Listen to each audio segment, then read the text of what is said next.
Ok. Si mueres hoy, ¿a dónde crees que irías? Dios te bendiga, hermano y amigo que me ves.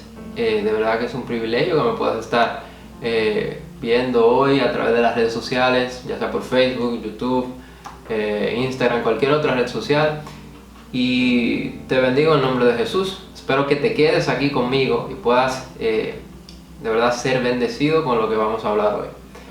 Y sí, comenzamos con una pregunta muy fuerte. Si mueres hoy, que podría ser hoy, podría ser mañana, podría ser en 2 horas, cualquier momento, nadie lo sabe. Si mueres hoy, ¿a dónde crees que irías? ¿Tú sabes a dónde irías? Respóndete esa pregunta ahí donde estés, en tu casa, donde sea que estés, desde donde sea que estés viendo esto. Si tu respuesta es no sé, pues vamos a ver más adelante, vamos a hablar más adelante sobre esto. Y quiero seguir con otra pregunta. La pregunta es, ¿te consideras buena persona? Es una pregunta simple. ¿Te consideras buena persona? Si tu respuesta es sí o si tu respuesta es no, vamos a averiguarlo en un momento. La primera definición, bueno, en el diccionario podemos encontrar muchas definiciones para la palabra bueno. Realmente hay más de 40 definiciones, pero la primera definición de la palabra bueno es la siguiente. Es aquel que es moralmente perfecto.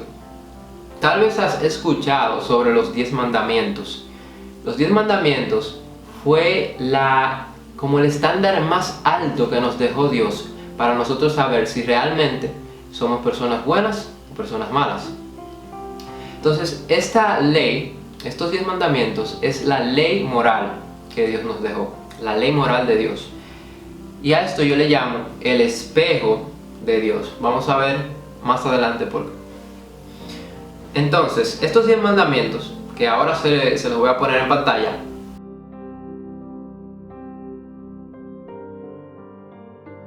Estos son los 10 mandamientos. Bien, ahora yo quiero que nosotros nos tomemos un momento para hacer un ejercicio. Por favor, tómate esto muy en serio. Toma un papel, algo donde puedas escribir. Si estás viendo esto desde la computadora o celular, abre un notepad, algo donde puedas escribir. Y quiero que respondas, que escribas ahí la respuesta a las siguientes preguntas que voy a estar haciendo. Vamos a ir a dar como un paseo a través de estos 10 mandamientos para comprobar aquella respuesta que te diste de si eres buena persona o no. Bien, vamos a ir al 8º mandamiento, que dice: no dirás falso testimonio ni mentirás. Pregunta número 1. ¿Preparado para anotar? ¿Alguna vez has mentido?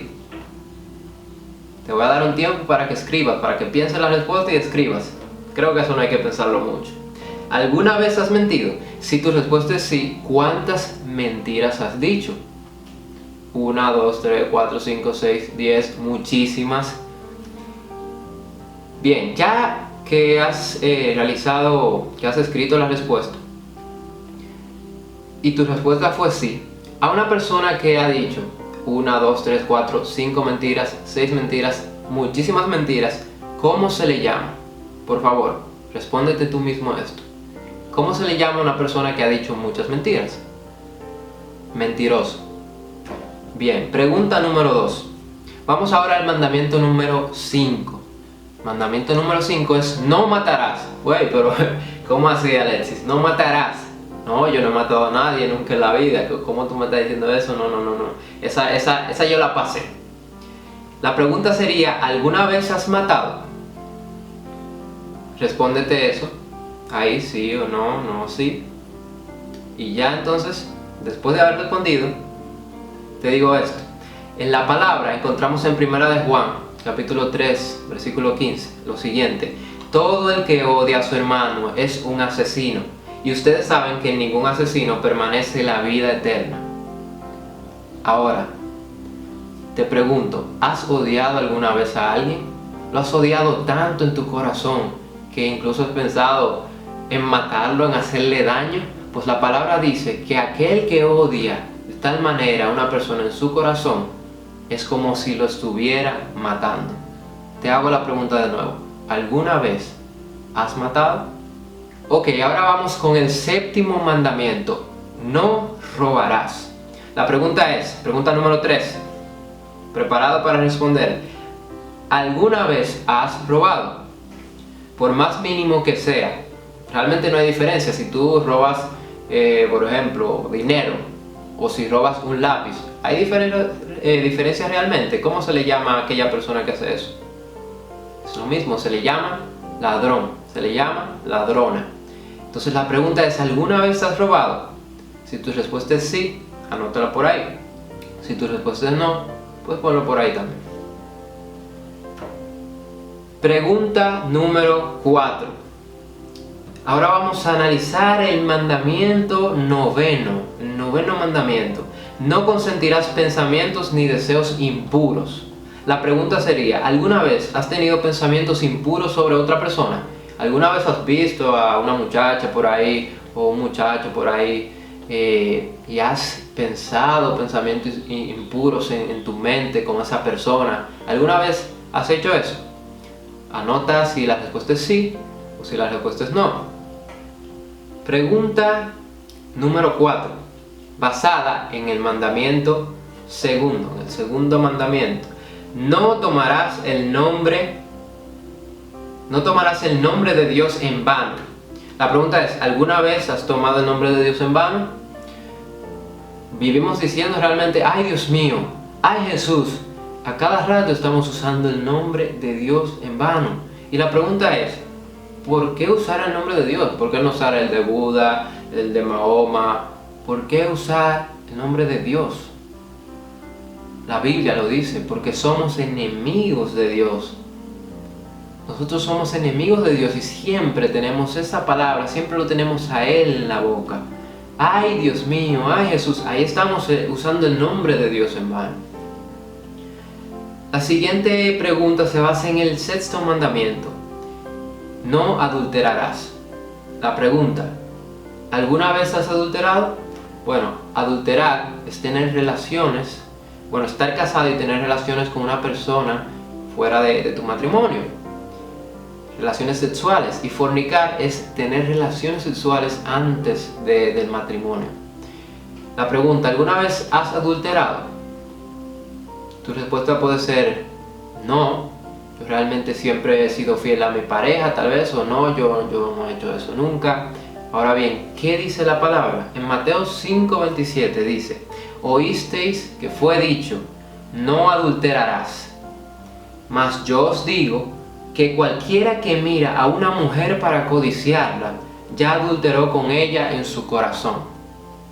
Te pregunto, ¿alguna vez has mirado a una mujer? ¿Alguna vez has mirado a un hombre para codiciarlo? De tal manera que te haces pensamientos en tu cabeza y demás. Pues entonces la Biblia dice que aquel que ha hecho eso es como si ya hubiese adulterado con esa persona. Y bueno, vamos a dejarlos aquí.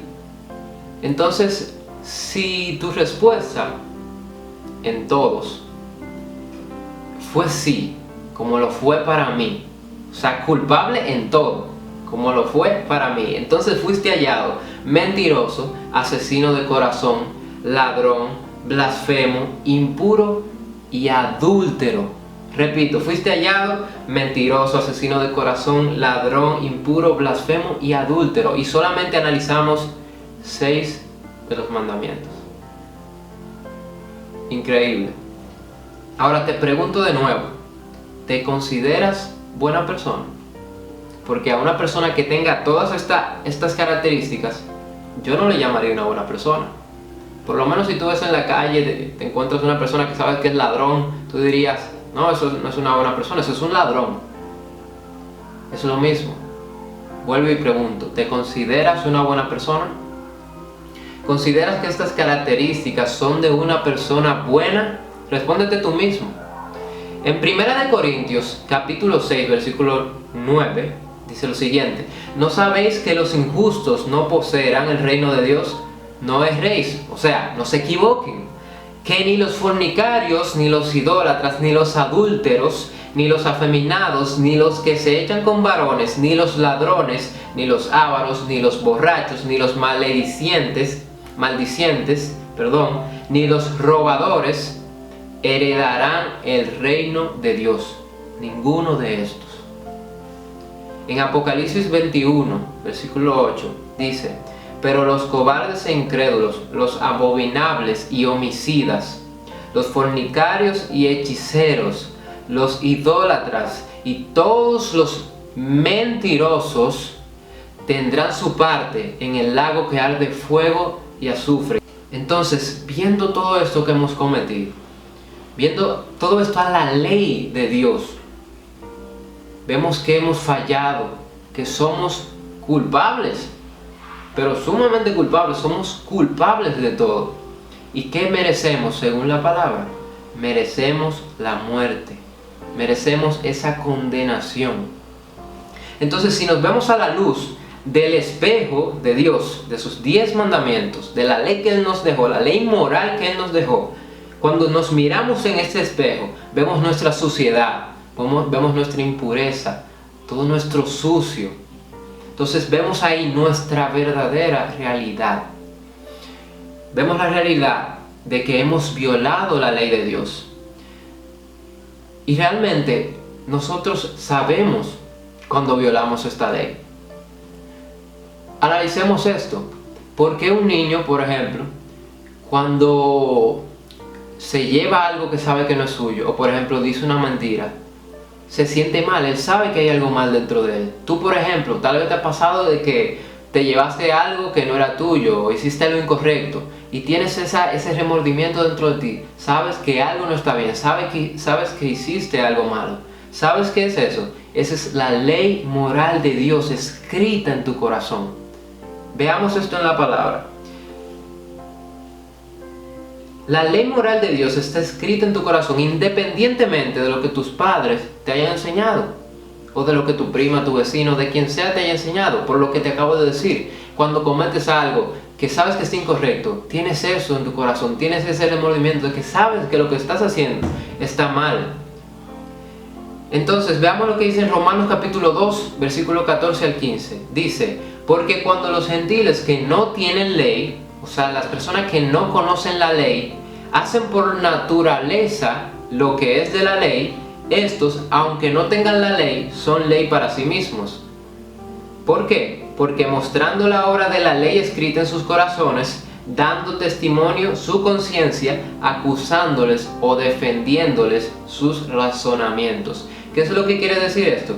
Que las personas que no conocen la ley, incluso que no conocen la ley moral de Dios, no conocen ni siquiera cualquier tipo de ley, y cuando hacen esto por naturaleza, lo que está bien, por ejemplo, ayudan a una persona, cualquier tipo de bien, hablan la verdad, son bondadosos, son misericordiosos. Cuando una persona hace esto, es porque está mostrando lo que tiene en su naturaleza, que es la ley moral de Dios, que está escrita en sus corazones. Y dice aquí que dando testimonio su conciencia, acusándoles o defendiéndoles sus razonamientos. Por eso, cuando haces algo erróneo, que tú sabes que está mal, tu conciencia te acusa. Y cuando haces algo que sabes que está muy bien, que fue lo correcto, pues entonces tu conciencia te defiende, porque tienes esa ley moral escrita en tu corazón desde el principio, desde que naciste. En Romanos 3:23, entonces vemos: por cuanto todos pecaron, todos fuimos hallados culpables ante la prueba que hemos pasado. Ese examen que era para pasarlo con 10 de 10 o si no fracasaste. Era 10 de 10 o nada, todo o nada. Entonces fracasamos, pecamos. Entonces dice Romanos 3:23, por cuanto todos pecaron y estamos destituidos de la gloria de Dios. No tenemos acceso ni derecho a la gloria de Dios. Entonces, ¿por qué necesitas a Cristo? Ahora hago esa pregunta: ¿por qué tú necesitas a Cristo? Bueno, muchas personas dicen: pero si Dios, por ejemplo, es amor, ¿por qué no nos salva a todos? Y punto. Muchas personas parece que solo se saben la mitad de la historia. Dios es amor, pero también es un Dios justo. Entonces, imagínate esto. Imagínate esta situación. Estás en un jurado. Hay un juez justo delante de ti. Y tú has sido condenado por incumplir todas estas cosas que hemos visto de la ley, y el juez te lo demuestra, has incumplido esto en base a la ley, y realmente está así. Si tú matas, por ejemplo, a una persona, si cometes homicidio, todo eso te mandan a la cárcel. En nuestro mundo te mandan a la cárcel, esa es la ley. Ahora, el juez te lo demuestra punto por punto, que tú has cometido esto con evidencias y todo, y te dice, tú estás condenado a 100 años de prisión por lo que has cometido. Y tú tratas de decirle al juez, por favor, perdóneme, yo no lo voy a volver a hacer. Ahora, fijemos esto en la realidad. Si yo, por ejemplo, estoy siendo acusado de todo esto, de homicidio, violación, muchísimas cosas, y yo le digo al juez, por favor, juez, perdóneme, yo le prometo que no lo vuelva a cometer. ¿Ustedes creen que él me perdona?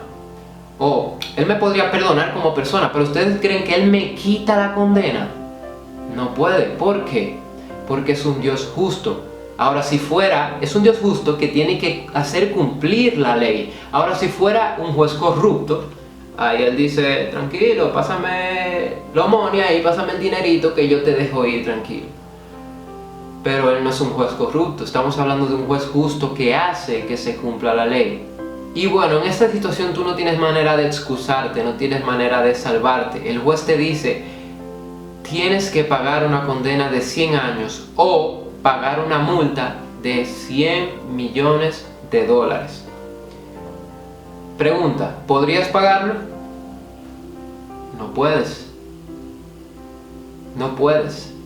De repente llega una persona al jurado, llega una persona ahí y dice, yo voy a pagar la multa, voy a pagar esa fianza de esa persona que está ahí, yo la voy a pagar. Y el juez dice, bueno, yo te puedo permitir que esta persona que ha dicho que quiere voluntariamente pagar esa fianza, lo haga. Te hago la pregunta, ¿aceptarías ese pago para ser completamente libre de la condenación? ¿Lo aceptarías? Claro que sí, o sea, claro que sí. Entonces, esto es lo mismo que pasa. Dios es un Dios de amor, pero también es un Dios justo. Lo que lo hace justo es que tiene que hacer que la ley se cumpla, si no fuera un Dios corrupto. Entonces, que no te cuenten una parte de la historia. Él es amor, pero también es justo. Pero oye, ¿cuánto amor Él tuvo? Que mandó a aquel que dijo, yo voy a pagar esa deuda, esa fianza que Él no podía, yo la voy a pagar. Entonces aquí vemos en Juan 14:6, dice, Jesús le dijo, yo soy el camino y la verdad y la vida. Nadie viene al Padre sino por mí. En 1 Timoteo 2:5 dice, porque hay un solo mediador, un solo Dios, y también un solo mediador entre Dios y los hombres, Cristo Jesús, hombre. Solamente Cristo Jesús. Él es quien se levantó y dijo, yo pago la fianza por aquel que no puede pagarla. Yo me sacrifico por ese, yo pago la fianza. Esos 100 millones que tú no podías dar, Él sí los va a dar por ti. Él sí los dio por ti. Entonces, ¿por qué el juez permitió esto? Mandó un mediador. ¿Por qué permitió que este mediador pagara esta condena? Respuesta, porque te ama demasiado. Y aquí vamos en Juan 3:16, este amor. Dice, porque de tal manera amó Dios al mundo que ha dado su Hijo unigénito para que todo aquel que en Él cree no se pierda, mas tenga vida eterna. Oye, qué amor, que Él mandó a su Hijo unigénito por ti y por mí, para que podamos ser salvos, para que podamos ser libres de esa condena que tú y yo merecemos. Viendo que somos tan culpables, viendo en el espejo de Dios que somos tan sucios, Él pensó así de nosotros y nos amó de tal manera. Entonces, muchas personas, como le estaba diciendo, dicen, bueno, si Él es un Dios de amor, ¿por qué no nos salva a todos y punto? Te repito, te han contado la mitad de la historia. Él es un Dios de amor, pero también es justo y santo. Aún así, nos ha brindado el regalo de la salvación a través de Cristo y no queremos aceptarlo. Es un regalo y no queremos aceptarlo. Dios no puede salvar a alguien que no quiere ser salvado. Dios no puede salvar a alguien que no quiere aceptarlo. Porque Él no va a venir y te va a poner una pistola. No, que yo te quiero salvar. Que si no me aceptas, te voy a pegar un tiro. No, Él no va a hacer eso. Él es un Dios de amor. Él quiere que tú lo aceptes en amor. Pero lo rechazamos. Rechazamos ese regalo de salvación. Veamos el carácter de Jesús en cuanto a esta situación. Veamos Marcos capítulo 6, versículo 1 al 6. En Marcos capítulo 6, versículo 1 al 6, encontramos la siguiente lectura. Dice: salió Jesús de allí y vino a su tierra, y seguían sus discípulos. Y llegando el día de reposo, comenzó a enseñar en la sinagoga, y muchos oyéndole se admiraban y decían: ¿de dónde tiene estas cosas? ¿Y qué sabiduría es esta que le es dada? Y estos milagros que por sus manos son hechos.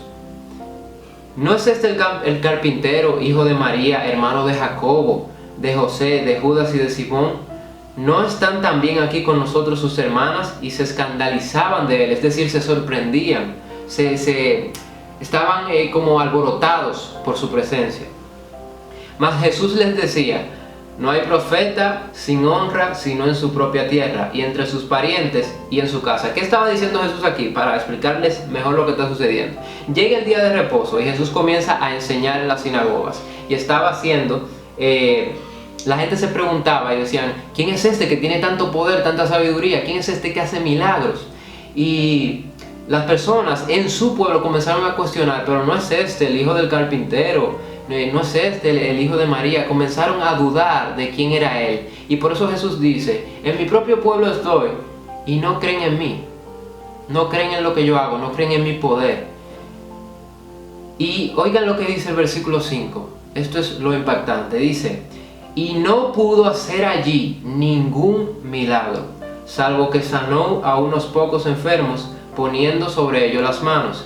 Y estaba asombrado de la incredulidad de ellos. Jesús se asombró de la incredulidad de ellos, de su propio pueblo. Y no pudo hacer allí, en ese lugar donde estaba, no pudo hacer allí ningún milagro porque no creyeron en Él. ¿Qué quiere decir esto?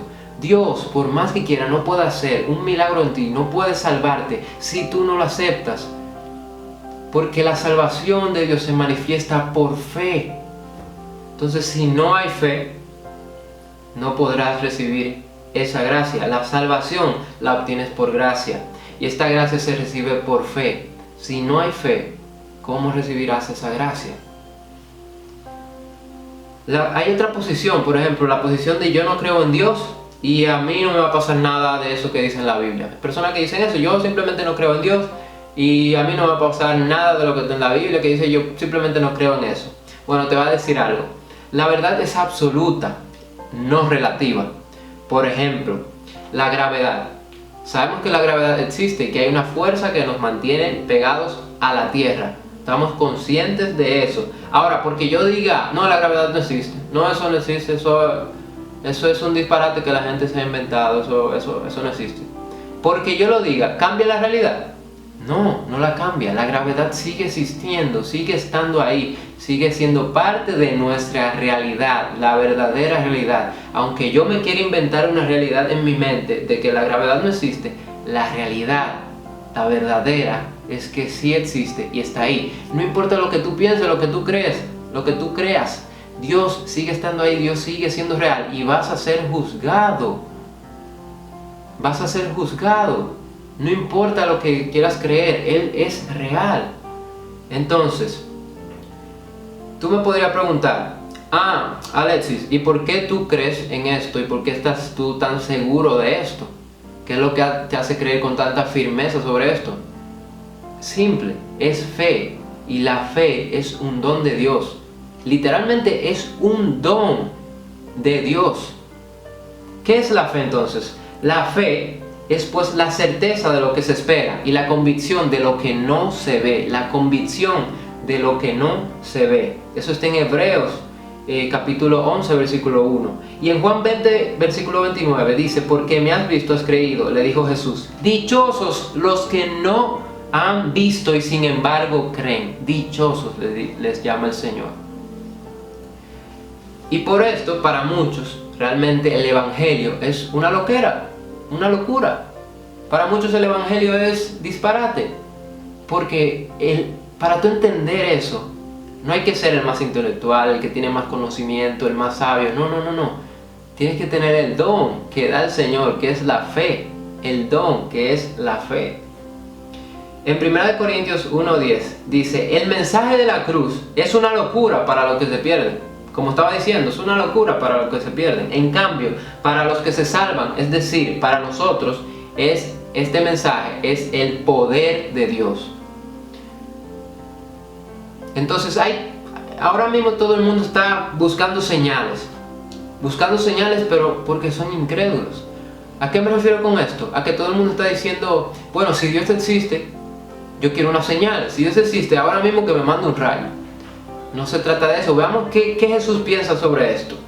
En Mateo 16, este capítulo se llama así: le piden a Jesús una señal. Oiga lo que dice. Dice: los fariseos y saduceos se acercaron a Jesús y para ponerlo a prueba le pidieron que les mostrara una señal del cielo, como están muchos hoy en día pidiendo señales. Él les contestó: al atardecer ustedes dicen que hará buen tiempo porque el cielo está rojizo, y por la mañana saben que habrá tempestad porque el cielo está nublado y amenazante. Ustedes saben discernir el aspecto del cielo, pero no las señales de los tiempos. Esta generación malvada y adúltera busca una señal milagrosa, pero no se le dará más señal que la de Jonás. El Señor no le iba a dar señales a ellos porque eran incrédulos. Estaban pidiendo señales y podían reconocer las cosas simples de la creación. De que cuando tú sabes que el sol está ocultándose, viene el atardecer. De que cuando tú sabes que el cielo está nublado, tú sabes que va a llover. Esas cosas simples sí las reconocían, pero no reconocían al Dios mismo caminando entre ellos. Entonces, en Juan 1, versículo 11 dice: a los suyos vino y los suyos no le conocieron. Él vino a nosotros, Jesús vino a nosotros y no le conocimos, no le aceptamos, no le conocimos, no le conocieron. Repito, se cree por fe, porque la fe es un don. Así como crees en el aire y no lo ves, pero sabes que existe, tú sabes que existe, pero no lo ves. Antes de que te dijeran que el aire existe y que está conformado por partículas, moléculas, etc., tú sabías que existías. ¿Por qué? Porque lo sentías.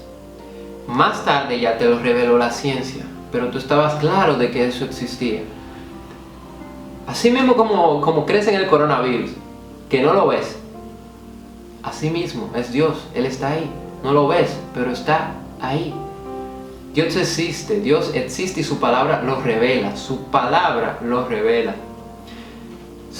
Simplemente, oigan qué fuerte esto, simplemente la creación es capaz de condenarte. ¿A qué me refiero con esto? Romanos 1:20 dice: porque desde la creación del mundo las cualidades invisibles de Dios, es decir, su eterno poder y naturaleza divina, o sea, todo el poder de Dios, se percibe claramente a través de lo que Él creó, de modo que nadie tiene excusa. Es decir, a través de la creación nosotros podemos ver el poder de Dios. Por eso hay muchas personas que se encuentran en paisajes grandísimos, paisajes hermosos, y dicen: no, pero debe existir algo, debe existir alguna fuerza sobrenatural. Esto lo demuestra la palabra.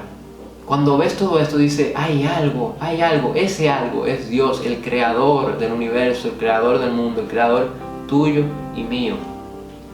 Por lo tanto, nadie tiene excusa. Muchas personas simplemente no creen que existe Dios porque se niegan a creer que hay alguien que les ha puesto límites para ellos no hacer lo que ellos quieren, lo que ellos les dé la gana. Hay personas que simplemente se declaran agnósticos o ateos, y la verdadera razón está en que ellos no quieren que haya alguien, ellos no pueden creer que haya alguien que les ponga límites a su vida, a lo que ellos quieren hacer, porque simplemente dicen: es mi vida, lo que yo quiero, lo que yo quiero hacer. Entonces esto lo produce el orgullo en ellos, y este orgullo te va cegando de tal manera que tú simplemente dices: no hay Dios, yo hago lo que yo quiero. Entonces Jesucristo, aquel que dividió la historia en dos, te brinda por gracia la salvación, no por obras, porque ninguno de nosotros, ninguno lo merecemos. Entonces Romanos 1, 22 al 32 dice: Profesando ser sabios, se hicieron necios y cambiaron la gloria del Dios incorruptible en semejanza de imagen de hombre corruptible, de aves, de cuadrúpedos y de reptiles. Por lo cual también Dios los entregó a la inmundicia en las concupiscencias de sus corazones, de modo que deshonraron entre sí sus propios cuerpos, ya que cambiaron la verdad de Dios por la mentira, honrando y dando culto a las criaturas antes que al Creador, el cual es bendito por los siglos. Amén. Aquí vemos que las personas han cambiado la verdad de Dios por otras cosas que les parecen bien a ellos. Hoy en día el hombre sigue haciendo religiones, cada día salen nuevas cosas que se adaptan a las necesidades de ellos y lo que quieren hacer sin que nadie los detenga para no tener límites. Huyéndole, como había dicho anteriormente, huyéndole a ese espejo de Dios, a esos 10 mandamientos le huyen, porque se sienten confrontados cuando se ven ante Él. Entonces yo no te estoy predicando una religión, no te predico para nada una religión, te predico a Jesús. Las religiones lo que han hecho es dividir al mundo. La Biblia no recomienda ninguna religión. La Biblia te muestra a Jesús.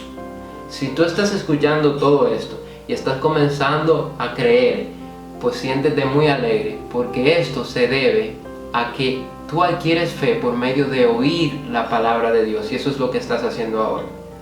En Romanos 10:17 dice: así que la fe es por el oír, y el oír por la palabra de Dios. Veamos ahora una historia que se encuentra en la Biblia. Le voy a dar un poco de contexto. Cuando Jesús fue crucificado, él tenía 2 ladrones, uno a su derecha y otro a su izquierda. Y uno de estos ladrones, los 2 ladrones tuvieron conversación con Jesús mientras estuvieron ahí. Vamos a ver qué dijeron. Vamos a Lucas capítulo 23, versículo 39 al 43. Dice: y uno de los malhechores, uno de los ladrones que estaban colgados, le injuriaba diciendo, que le provocaba diciendo: si tú eres el Cristo, sálvate a ti mismo y a nosotros. Era una provocación. Si tú eres de verdad Dios, sálvate a ti y sálvame a mí. Respondiendo el otro ladrón, le reprendió diciendo: ¿ni aún temes tú a Dios estando en la misma condenación? Nosotros, a la verdad, justamente padecemos, porque recibimos lo que merecemos, lo que merecieron nuestros hechos. Ese otro ladrón le dice: oye, tú ni siquiera temes a Dios ni estando en la misma condenación. Nosotros estamos aquí por lo que merecemos, porque realmente hicimos mal y merecemos esto. Pero este no ha hecho nada, este no se merece este. Dice: porque recibimos lo que merecieron nuestros hechos, mas este ningún mal hizo. Y dijo Jesús, y le dijo a Jesús, ese ladrón que había dicho eso: acuérdate de mí cuando vengas en tu reino. Entonces Jesús le dijo: de cierto te digo que hoy estarás conmigo en el paraíso.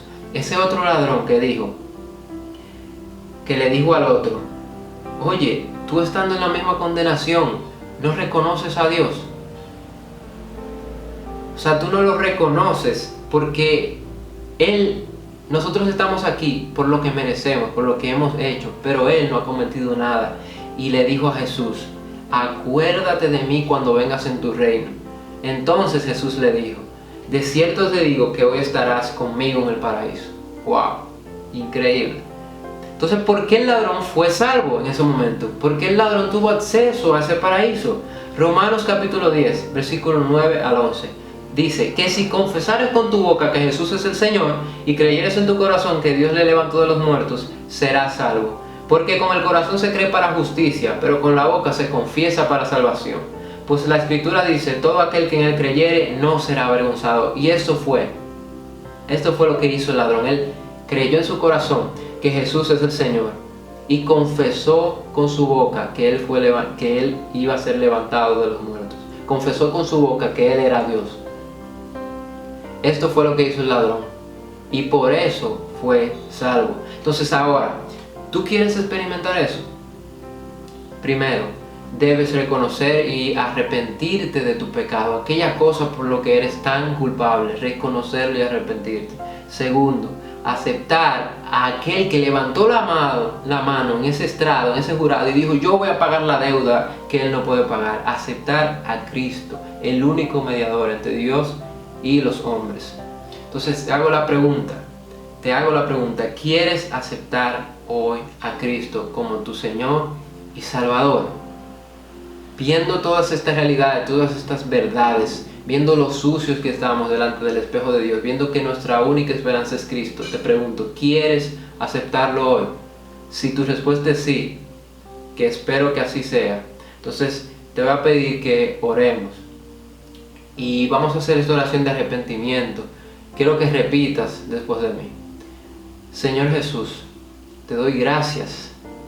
Gracias porque me das la oportunidad de poder escuchar tu palabra hoy, Señor. De poder escuchar esto que me dices. De que yo merecía condenación. Sin embargo, tú me has dado una esperanza. Te ruego, Señor, que me perdones. Reconozco mis pecados y me arrepiento. Me arrepiento de cada uno de ellos.